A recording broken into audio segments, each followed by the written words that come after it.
দেখেই বুঝতে পারছেন এটা ডিম।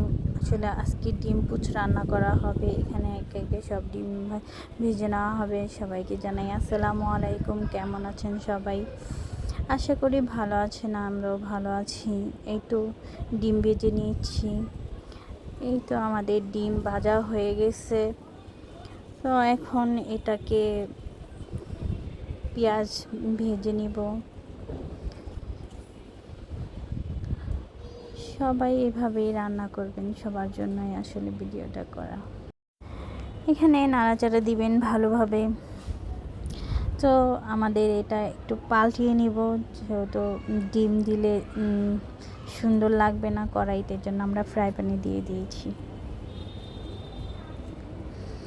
তো এখানে দিয়ে দেওয়া হবে আদা বাটা, রসুন বাটা সব দেওয়া শেষে একটু নেড়ে চেড়ে ভালোভাবে ভেজে নেবেন।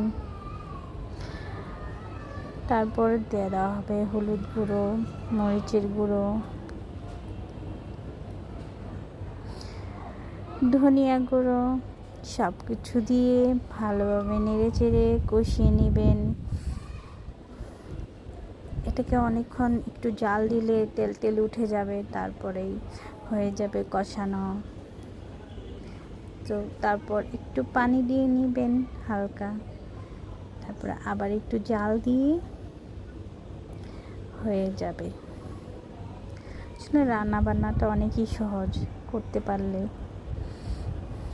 তো এখানে পানি দিয়ে দিচ্ছি, ঝোল যাকে বলে। তারপর এটা একটু জাল দিয়ে নিব। এখন দিয়ে দিচ্ছি এক একে ডিম পুচ। সবাই আমাদের সাথে থাকবেন, সাবস্ক্রাইব করবেন, শেয়ার করে দেবেন। তো আমাদের এক একে ডিম দেওয়া শেষ। এটাকে ভালোভাবে একটু জাল দিয়ে নিব। তো এখানে ধনিয়া পাতা দেওয়ার ক্লিপটা নেওয়া হয়নি, জিরা গুঁড়া। তো এইতে আমাদের তরকারির ফাইনাল লুক। ডিম পোচ কেমন হলো সবাই জানাবেন।